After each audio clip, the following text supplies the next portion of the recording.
كفروا يصلون على النبي يا أيها الذين آمنوا صلوا عليه وسلموا تسليما الصلاة والسلام عليك يا رسول الله الصلاة والسلام عليك يا حبيب الله الصلاة والسلام عليك يا نبي الله وعلى آلك وأصحابك يا نور الله. سورہ احقاف کی میں نے کچھ آیتوں کا حصہ تلاوت کیا ہے. اس میں اللہ رب العزت نے انسان کو حکم دیا کہ اپنے والدین کے ساتھ احسان کرو، بھلائی کرو. اور پھر والدین میں ہم نے والدہ کی شان کو بلند کیا. والد اور والدہ کی دونوں کی شان ورا ہے، مگر جو ماں ہے نا، ماں اس کا والد کی بنسبت 3 گنا زیادہ اس کی خدمت کا اللہ نے حکم دیا. سبحان اللہ. وہ کیوں؟ ایک کہا حملتہ امہ کرہا، کہا کہ جب وہ حاملہ ہوتی ہے 9 ماہ اپنے پیٹ میں اٹھا کے رکھتی ہے، یہ تھوڑی تکلیف ہے. اس تکلیف سے والد نہیں گزرتا، ماں ہی. پھر کہا ووضعتہ کرہا، پھر وہ تکلیف جب بچہ پیدا کرتی ہے تو یہ والد نہیں تکلیف اٹھاتا، یہ تکلیف ماں اٹھاتی ہے. وَحَمْلُهُ وَفِصَالُهُ 30 شہرا، پھر حمل کی مدت اور دودھ پلانے کی جو مدت ہے اس کو کہا 30 مہینے بیان کیا گیا.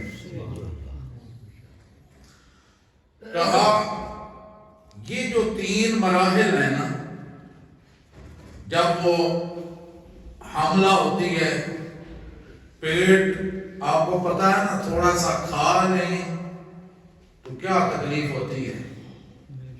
بندہ جب تک کوئی میدے کا کیپسول نہ لے لے یا کوئی پھکی وغیرہ نہ لے لے، اتنے تک اس کو سکون نہیں ملتا. کیا تھوڑا سا کھانا پڑا، چند لقموں کی مقدار اس نے زیادہ کی تو اس کو اتنی تکلیف ہو رہی ہے کہ وہ کبھی کہیں بھاگتا ہے، کبھی کسی ڈاکٹر کے پاس، کبھی کسی کے پاس. آپ اندازہ لگائیں جس نے 9 ماہ وہ تکلیف اٹھائی، اس کے بارے میں فرمایا جا رہا ہے کہ سب سے زیادہ حق تیری ماں کا ہے، کیونکہ اس نے تکلیف زیادہ اٹھائی. ایک تکلیف یہ بیان کی تھی. پھر کہا کہ جب اس نے تجھے پیدا کیا وہ بھی بہت تکلیف تھی. پتہ ہے کتنے ہم کیسے سنتے ہیں، اور اس ملک پاکستان میں زیادہ عورتیں بچوں کو پیدائش کے وقت، جب بچوں کی پیدائش ہو رہی ہوتی ہے اس وقت ان کی ڈیتھ ہوتی ہے. کتنی تکلیف ہے. اور اس میں بھی اگر تو وہ پیدا ہو گیا تو یہ الگ تکلیف ہے، مگر اب زیادہ تر جو بچوں کی ولادت ہو رہی ہے وہ بڑے آپریشن سے ہو رہی ہے. اب آپ اندازہ لگائیں وہ کتنی تکلیف ہے. تو اس لیے کہا کہ یہ ماں کا دوسرا حق ہے، 2 گنا ماں کی زیادہ خدمت کرو. اب پھر کہا ووضعتہ وحملہ وفصالہ 30 شہرا، پھر اس نے 2 سال تک تجھے دودھ پلایا.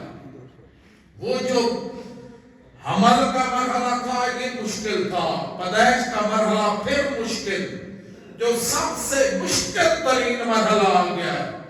بچہ چھوٹا ہے، وہ روتا ہے، پتہ نہیں چلتا ہے اس کے کان میں درد ہے، اس کے پیٹ میں درد ہے، کہاں اس کو درد ہے.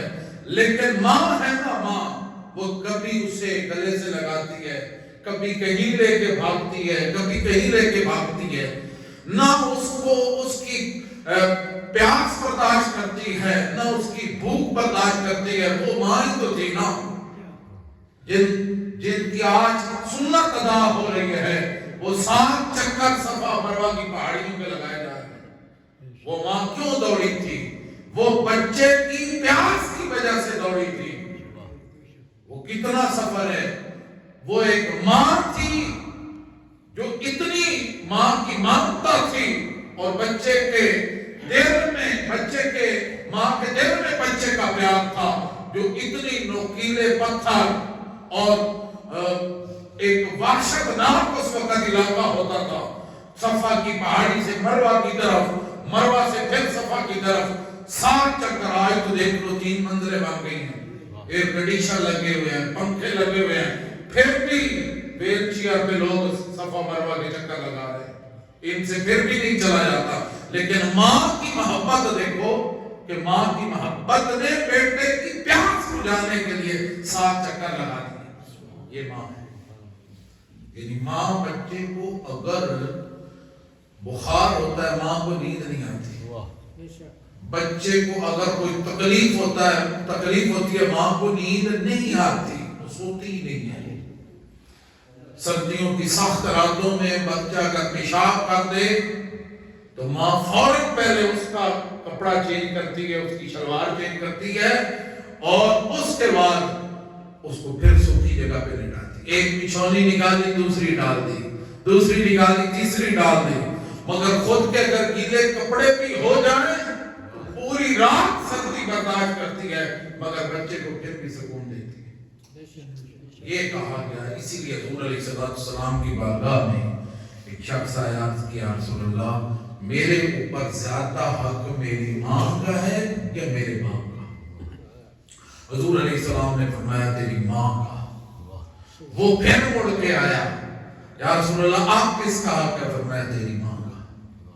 وہ پھر مڑ کے آیا، عرض کرتا ہے یا رسول اللہ آپ بتائیں کس کا حق ہے؟ فرمایا تیری ماں کا.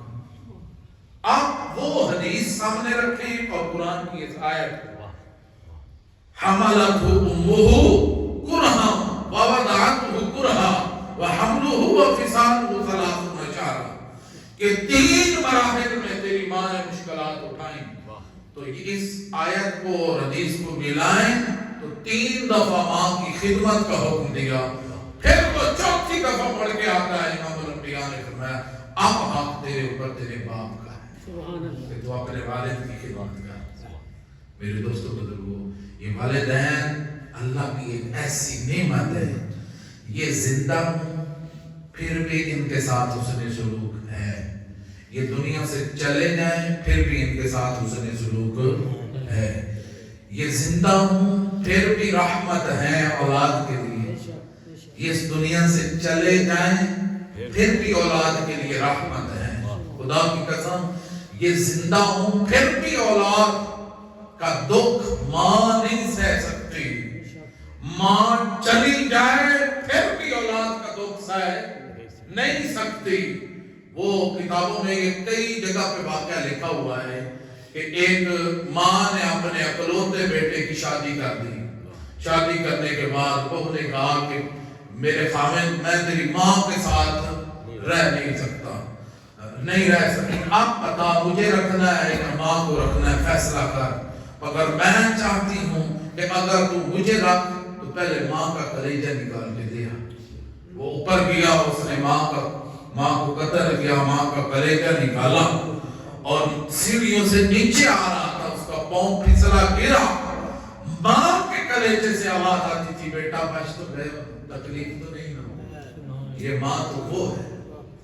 کرب و بلا کی سرزمین پہ جب صبح 10 محرم کا دن تھا، امام علی مقام نے علی اکبر کو کہا جاؤ مدان کارسار کا جیسا لو اور اذان فجر کہو. اس وقت اذان فجر ہوئی، جناب علی اکبر مدان کرب و بلا کا جیسا لینے گئے ہیں تو کہتے ہیں واپس آ کے کہا بابا میں نے جیسا لیا ہے، میدان صاف ہے مگر ایک عجیب منظر دیکھا ہے. امام علی مقام کہتے ہیں بتا کیا وہ منظر علی اکبر عرض کرتے ہیں ابا جان میں نے ایک نقاب پوش خاتون دیکھی ہے جو رمضان کربلا کے اندر کنکر چن رہی تھی. اس وقت حضرت امام علی مقام کی آنکھوں سے آنسو آتے ہیں. کہا علی اکبر وہ میری ماں فاطمہ تھی, اسے پتا تھا اس کو یہاں میرے بچوں کی لاشیں گرتی ہیں, کسی کو کوئی کنکر نہ ہو جائے, وہ کنکریاں اٹھا رہی تھی. دوستو ماں اگر اس دنیا سے چلی بھی جائے تو اولاد کو دکھ بھی پہنچے تو ماں کو مرنے کے بعد بھی احساس ہوتا ہے. اس لیے کہا گیا کہ ماں کی خدمت کرو, ماں کی خدمت کرو, اور ماں والدین کے ساتھ احسان کرو, بھلائی کرو. یہ سلسلہ کبھی ختم نہیں ہوتا, مرنے کے بعد بھی یہ سلسلہ جاری ہے. اسی لیے حضور نبی اکرم صلی اللہ علیہ وسلم نے فرمایا جو بنیت ثواب اپنے والدین دونوں یا ایک کی قبر کی زیارت کرے حج مقبول کے برابر ثواب پائے, اور جو بکثرت ان کی قبر کی زیارت کرتا ہو فرشتے اس کی قبر کی, یعنی جب وہ فوت ہو جائے گا تو خود فرشتے اس کی قبر کی زیارت کرنے کے لیے آئے. اسی لیے ایک اور مقام پر فرمایا جو اپنی ماں یا باپ کی طرف سے حج کرے اور اللہ پاک وہ حج قبول کر لے, اس کرنے والوں کو مزید 10 حج کا ثواب اللہ پاک عطا فرمائے. اسی لیے حج بدل کیوں کہا جاتا ہے کہ جن والدین کے اوپر حج فرض تھا اور اولاد میں سے کوئی حج فرض ادا کر چکا, اب اسے چاہیے کہ والدین کی طرف سے حج بدل بھی کر دیں. اس کے لیے تو نفلی ہے نا. آج دیکھو نا رمضان کے روزے سال میں ایک دفعہ مہینے کے فرض ہیں, وہ کم و بیش ہوتے رہتے ہیں, 29 ہو جائیں 30 ہو جائیں. نماز روزانہ 5 فرض ہیں, اور حج زندگی میں ایک دفعہ فرض ہے. ایک دفعہ کسی نے ادا کر لیا اور والدین کا حج رہتا تھا, ان کے اوپر فرض تھا, تو اولاد کو چاہیے, اولاد کے لیے تو نفلی ہے مگر والدین کی طرف سے وہ حج کرے. تو فرمایا اگر قبول ہو گیا تو اس کرنے والے کو اللہ پاک مزید 10 حجوں کا ثواب عطا فرمائے. اسی لیے پھر ایک اور مقام پر فرمایا کہ جب تم میں سے کچھ نفل خیرات کرے, کوئی خیرات سے مراد کیا ہے کہ نفلی عبادت کرے, اسے چاہیے کہ اپنے ماں باپ کی طرف سے بھی وہ نفل پڑھ لیا کرے, اس کا بھی ثواب والدین کو ملے گا. اور پھر ایک اور مقام پر فرمایا کہ جب بندہ اپنے ماں باپ کے لیے دعا کرنا ترک کر دیتا ہے اس کا رزق منقطع کر دیا جاتا ہے. تو پتہ چلا کہ اپنے والدین کے لیے دعا کرتے رہیں, اللہ پاک رزق کے اندر اضافہ فرماتا رہتا ہے. پھر فرمایا کہ جو جمعہ کے دن اپنے والدین یا ان میں سے کسی ایک کی قبر پہ جا کے زیارت کرے اور وہاں جا کے سورہ یاسین پڑھے, اللہ اس کے والدین کو بخش دیتا ہے. اللہ کے نبی گزرے ہیں حضرت ارمیہ علیہ السلام, کچھ ایسی قبروں کے پاس سے گزرے جن میں عذاب ہو رہا تھا, جن قبر والوں کو. 1 سال کے بعد پھر لوٹ کر واپس اسی جگہ سے گزر ہوا. تو آپ اللہ کی بارگاہ میں عرض کرتے ہیں یا اللہ کیا وجہ ہے, پہلے گزرا تھا عذاب ہو رہا تھا, اب گزر رہا ہوں تو عذاب ختم ہے. آواز آئی اے میرے پیارے نبی ان کے کفن پھٹ گئے, بال بکھر گئے, قبریں مٹ گئیں, تو مجھے ان کے اوپر رحم آ گیا, اور ایسے لوگوں کے اوپر میں رحم کرتا ہی ہوں, اس لیے میں نے ان سب کو بخش دیا. ایک مرتبہ حضور نبی اکرم صلی اللہ علیہ وسلم نے فرمایا کہ میری امت گناہ سمیت قبر میں داخل ہوگی, جب نکلے گی تو بے گناہ ہوگی, کیونکہ وہ مومنوں کی دعاؤں سے اللہ رب العزت ان کی بخشش فرما دے. سرکار دو عالم صلی اللہ علیہ وسلم نے فرمایا مردے کا حال قبر میں ڈوبتے ہوئے انسان کی مانند ہوتا ہے. وہ شدت سے انتظار کرتا ہے. ایک بندہ ڈوب رہا ہو تو ڈوبنے والا ایک تنکے کا بھی سہارا لیتا ہے. تو فرمایا قبر میں انسان کا گناہگار بندے کا یہ حال ہوتا ہے. وہ منتظر رہتا ہے زندوں کی دعاؤں کی طرف وہ دیکھتا رہتا ہے, انتظار کرتا ہے. کبھی وہ اپنی اولاد کو پکارتا ہے, کبھی وہ رشتہ داروں کو پکارتا ہے, کبھی وہ اپنے دوستوں کو پکارتا ہے. اس کی پکار کیا ہے؟ وہ پکارتا ہے اے میرے عزیزو مجھے بھول کیوں گئے؟ وہ وقت یاد کرو جب ہم اور آپ اکٹھے رہتے تھے. آج میرا مکان بدل گیا, تمہارا مکان وہی ہے, مجھے بھول نہ جاؤ. پھر وہ انتظار کرتا ہے کہ چلو میری طرف دعائیں استغفار ہی کر کے بھیج, میرے لیے کوئی ایصال ثواب بھی بھیج دو. روایت میں آتا ہے کہ اس کو ایصال ثواب کرنا یا اس کے لیے دعائیں استغفار کرنا وہ اس کے نزدیک دنیا اور معافیہ جو کچھ دنیا میں ہے اس سے بہتر ہوتا ہے. اللہ رب العزت جب قبر والوں کی طرف زندہ ثواب پہنچاتے ہیں تو اللہ رب العزت پہاڑوں کی مانند ان کو ثواب عطا فرماتا ہے. زندوں کا ہدیہ یعنی تحفہ مردوں کے لیے دعائے مغفرت کرنا ہے. فرمایا کثرت سے اپنے مردوں کے لیے استغفار کرو. ہم کیا کہتے ہیں؟ قرآن بھی یہی کہتا ہے والذین جاءوا من بعدهم یقولون ربنا اغفر لنا ولاخواننا الذین سبقونا بالایمان. وہ جو ان کے بعد آئے یعنی جو ہم دفنا کے آ گئے قبرستان میں, ان کے بعد ہم آئے ہیں اور ہم اکٹھے ہو کے بیٹھ گئے, اور بیٹھ کے ہم کیا کر رہے ہیں؟ جاءوا من بعدهم, ان کے بعد جو واپس آئے اور وہ اکٹھے ہو کے کیا کہتے ہیں؟ ربنا اغفر لنا, اے اللہ ہماری مغفرت فرما, ولاخواننا الذین سبقونا بالایمان, اور ہمارے ان مومن بھائیوں کی بھی مغفرت فرما جو ہم سے پہلے ایمان کی حالت سے اس دنیا سے چلے گئے. یہ میرے بھائیوں قرآن حکم دے رہا ہے دعاؤں کا, ایصال ثواب کا حکم قرآن دے رہا ہے. تو ہمیں چاہیے کہ ہم قرآن کی مانیں. قرآن کہتا ہے اپنے لیے بھی دعا مانگو, اپنے والدین کے لیے بھی دعا مانگو. اب لگائیں اندازہ جب والدین اس دنیا سے چلے جاتے ہیں, کیا ربی جعلنی مقیم الصلاۃ ومن ذریتی ربنا وتقبل دعا ربنا اغفر لی ولوالدی, یہ پڑھنا ہم چھوڑ دیتے نہیں. وہ زندہ ہیں پھر بھی احسان یہ ہے کہ ان کے لیے دعا کرتے رہو. وہ اس دنیا سے چلے جائیں پھر بھی احسان یہ ہے کہ تم ان کے لیے دعا کرتے رہو.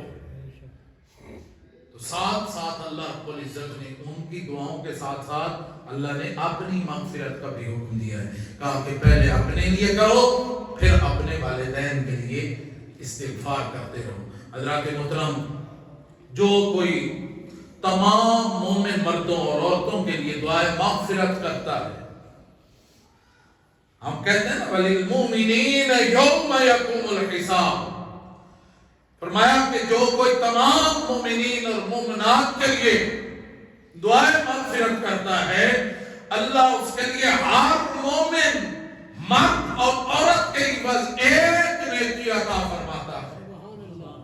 آپ اندازہ لگائیں کہ کتنے مسلمان اس دنیا سے چلے گئے. آدم علیہ السلام سے لے کر اس وقت تک کتنے مسلمان ہیں جو اس دنیا سے چلے گئے, اور جب بندہ کرتا ہے سب کے لیے دعا تو فرمایا گیا کہ اس دعا کرنے والے کو اللہ پاک ہر مردے کے برابر ایک نیکی عطا فرماتا ہے. ایک بزرگ نے اپنے محروم بھائی کو خواب میں دیکھ کر پوچھا کہ زندہ لوگوں کی دعا تم لوگوں تک پہنچتی ہے؟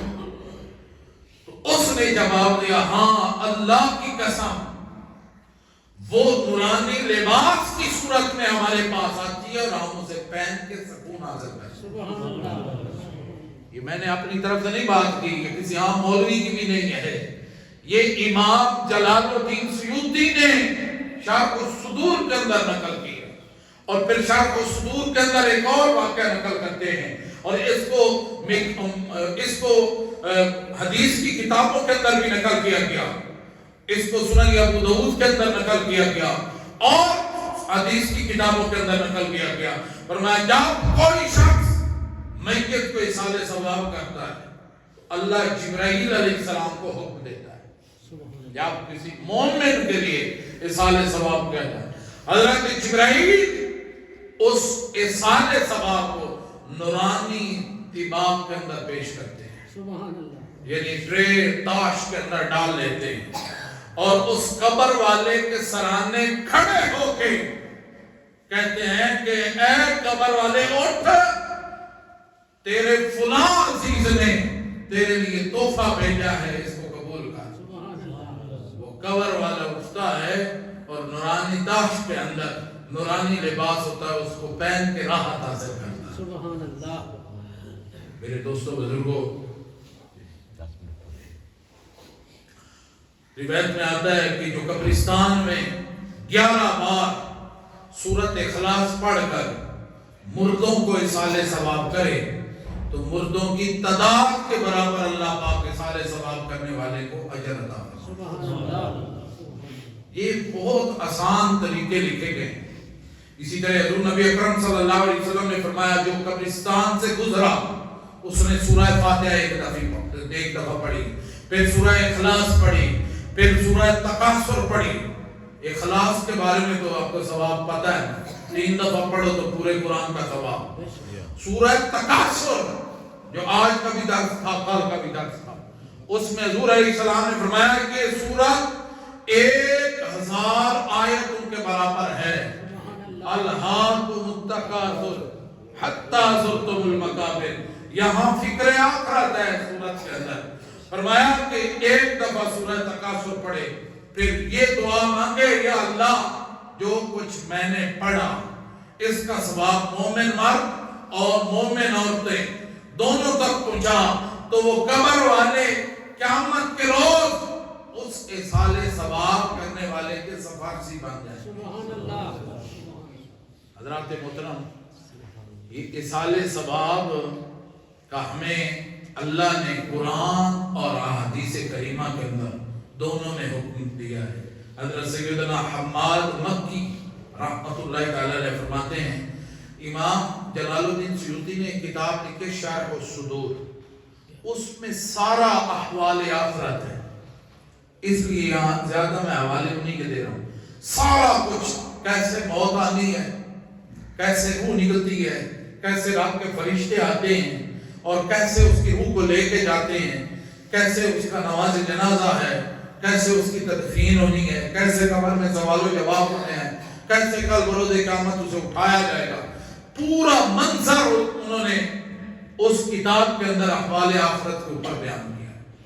حضرت امام جلال الدین سیوطی یہ واقعہ لکھتے ہیں، کہتے ہیں حضرت حماد مکی فرماتے ہیں کہ میں ایک رات مکہ مکرمہ کے قبرستان کے اندر سو گیا، جنت المعلی کے اندر.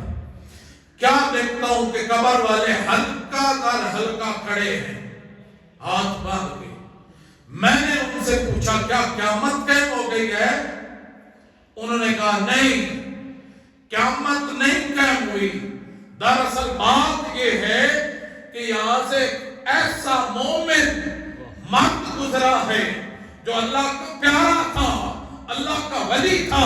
اس نے فقط ایک دفعہ سورۃ اخلاص پڑھ کے اس قبرستان والوں کو ثواب پیش کیا ہے. ہم 1 سال سے اس کو تقسیم کر رہے ہیں، ختم بھی نہیں ہو. کبھی کبھی ایسے ہوتا ہے کہ اللہ کا ولی اگر اللہ کا پیارا ایک ہی دفعہ پڑھ کے دے دے ثواب تو اللہ اتنا ثواب بانٹ دیتا وہ ختم ہی نہیں ہوتا.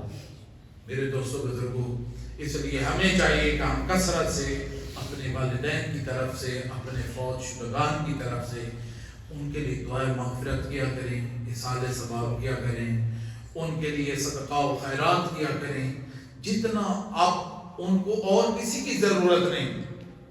ان کے پاس آپ چلے جائیں، ابا جی میں یونان جا رہا ہوں، وہ خوش نہیں ہوگا۔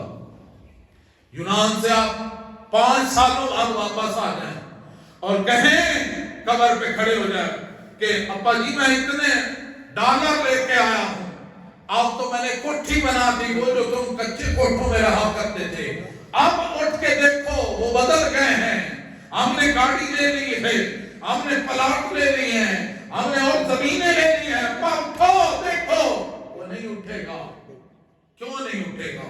اتنی آفیں کر رہے ہو، اتنا کچھ کہہ رہے ہو، وہ نہیں اٹھے گا۔ کیوں؟ اللہ نے زندگی ایک دفعہ لے دی، بس اسی زندگی میں جو کچھ کرنا ہے کر دو۔ مر گئے تو جتنی مرضی آپ کو آفرے دی جائیں، ہم میں کوئی بھی نہیں اٹھے گا۔ ہاں قبر میں چلے گئے تو اس کو یہ ضرورت ہے، وہ کہے گا نہ مجھے گاڑی کی ضرورت، نہ پلاٹ کی، نہ جائیداد کی ضرورت ہے، مجھے ضرورت ہے تو تمہارے اصالہ ثواب کی ضرورت ہے۔ اس لیے ہمیں چاہیے کہ اپنے فوج شدگان کے لیے اصالہ ثواب کرتے رہیں۔ اعلیٰ حضرت رحمۃ اللہ تعالی علیہ نے الافادات کے اندر اور دیگر محدثین نے اس کو اپنی کتابوں کے اندر نقل کیا ہے کہ جب یہ بندہ مرتا ہے اور مر قبر میں جاتا ہے، ایک آپ کو نئی بات بتانے لگا، تو جو ہمارے کندھوں کے اوپر فرشتے بیٹھے ہوتے ہیں یہ عرض کرتے ہیں مولا اس کی زندگی تو ختم ہو گئی، اب ہمیں اجازت دے کہ ہم آسمانوں کے پاس طرف چڑھیں اور وہاں کے تیری تسبیح و تحلیل بیان کرتے ہیں، اب ہماری چھٹی ہے۔ اللہ فرماتا ہے نہ فرشتوں، مجھے کیا کرو گے، کیا مطلب لاجپال کون کہے گا؟ بتوں اور میرے اندر فرق کیا کریں گے لوگ کہ بتوں نے بھی کچھ نہ دیا، رب کا کلمہ پڑھا تو رب نے بھی کچھ نہ دیا، رب کو مانا اس نے پھر بھی کچھ نہ دیا۔ کہا نہ فرشتوں خبردار، اب قیامت کی صبح تک اس کی قبر کے اوپر کھڑے ہو کے حضور کا امتی سمجھ کے اس کے لیے استغفار کرتے رہو۔ ہم تو یہ کرتے ہیں، ہم تو اصالہ ثواب بھی نہیں کرتے۔ تو اللہ نے فرشتوں کو حکم دے دیا کہ اے میرے فرشتوں اب میرے بندے کی قبر پہ کھڑے ہو جاؤ، یہ میرے محبوب کا امتی ہے، گناہگار ہے، جو مجھے اس سے نہیں غالب، بس ہے میرے محبوب کا امتی، اس کی قبر پہ کھڑے ہو کے استغفار کرتے ہیں۔ بس فرشتے کھڑے ہو کے قیامت کی صبح تک استغفار کرتے ہیں۔ یہ رب ہے، وہ فضل ہے، یہ رب کا فضل ہے، یہ اس کی رحمت ہے، یہ اس کی عنایت ہے۔ حضرت سیدنا سعد بن عبادہ، ان کی والدہ وفات پا جاتی ہیں، عرض کرتے ہیں یا رسول اللہ میری والدہ کا وصال ہو چکا ہے، اب میں ان کی طرف سے کوئی صدقہ کرنا چاہتا ہوں تو کون سا صدقہ افضل ہے؟ حضور علیہ السلام نے فرمایا کہ ایسا، چونکہ مدینہ پاک کے اندر پانی کی بڑی کمی ہے، اس لیے کوئی نہ کوئی پانی کا کنواں کھدوا دے۔ حضرت سعد بن عبادہ نے پانی کا کنواں کھدوایا، اس کے اوپر لکھا گیا کہ یہ ام سعد کا کنواں ہے، یعنی حضرت سعد کی ماں کا کنواں ہے۔ کیا مطلب کہ اس سے جو بھی پانی پیے گا اصالہ ثواب حضرت سعد کی ماں کو پہنچتا رہے گا۔ پھر اس سے روایت میں آتا ہے حضور علیہ السلام نے خود پانی پیا، صحابہ کرام نے پانی پیا، تابعین نے پانی پیا، چرند پرند نے پانی پیا، جتنی مخلوق خدا اس سے سیراب ہوتی رہی، جتنوں کے منہ میں پانی کا گھونٹ جاتا رہا، اللہ سب کا ثواب اکٹھا کر کے حضرت سعد کی ماں کو دیتا۔ سبحان اللہ، سبحان اللہ۔ تابعی رسول تھے جن کا والد فوت ہو گیا، اب والد فوت ہوا، 2 بھائی تھے، ابو داؤد شریف کے اندر اس کو بیان کیا گیا۔ اب وہ عرض کرتے ہیں رسول اللہ میرے والد نے مرتے وقت یہ وصیت کی تھی کہ میں مر جاؤں تو میرے حصے کے 100 غلام آزاد کرنا۔ سبحان اللہ۔ اب 50 میرے حصے کے، 50 اپنے حصے کے میرے دوسرے بھائی نے کر دیے ہیں آزاد۔ اب مجھے کیا حکم ہے؟ حضور نے فرمایا کیا تیرا والد مسلمان تھا؟ عرض کرتا ہے یا رسول اللہ میرے والد مسلمان نہیں تھا۔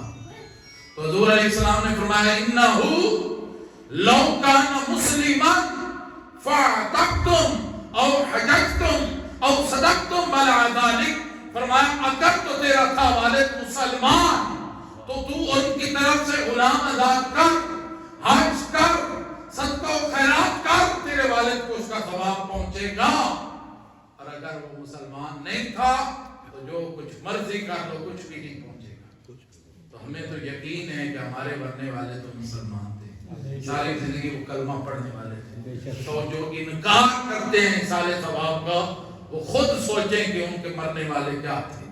یہ تو شرط خود حضور علیہ السلام نے لگا دی کہ اگر مسلمان تھے تو پھر کرو ایصال ثواب، ان کی طرف سے غلام آزاد کرو، حج کرو، صدقہ و خیرات کرو، پہنچے گا۔ تو اگر شک ہے تو پھر کوئی شاہی نہیں پہنچے گا۔ بس اس لیے ہم بیٹھتے ہیں والذین جاءوا من بعدہم، ان کو دفن کرنے کے بعد آ کے بیٹھتے ہیں اور کیا سب سے پہلے کہتے ہیں ربنا اغفر لنا، اے اللہ ہماری مغفرت فرما دے، ولی اخواننا الذین سبقونا بالایمان، اور ہمارے ان بھائیوں کی مغفرت فرما دے جو ہم سے پہلے ایمان کی حالت میں رخصت ہو گئے۔ دیکھو نا قرآن نے لفظ کون سا استعمال کیا ہے؟ سبقونا بالایمان، جو ایمان کی حالت سے رخصت ہو گئے۔ تو جن کو پھر اب بھی شک ہے تو پھر ان کی اپنی مرضی کے نصیب ہے۔ وہ کیا کہا، خضر کچی نے کہا تھا محروم رہی فاتحہ خوانی سے قبر بھی، مرحوم رہی فاتحہ خوانی سے قبر بھی، گستاخ محمد کو یہ سزا ہے کہ نہیں ہے؟ بس اس سے بڑی اور سزا کیا ہے کہ قبر بھی محروم ہے فاتحہ خوانی سے۔ اللہ کریم کی بارگاہ میں دعا ہے اللہ پاک مرحومہ مائی صاحبہ کا مقام جنت اور فردوس عالم میں بنائے، اللہ ان کی بخشش فرمائے، درجات بلند فرمائے۔ ختم کرتے ہیں۔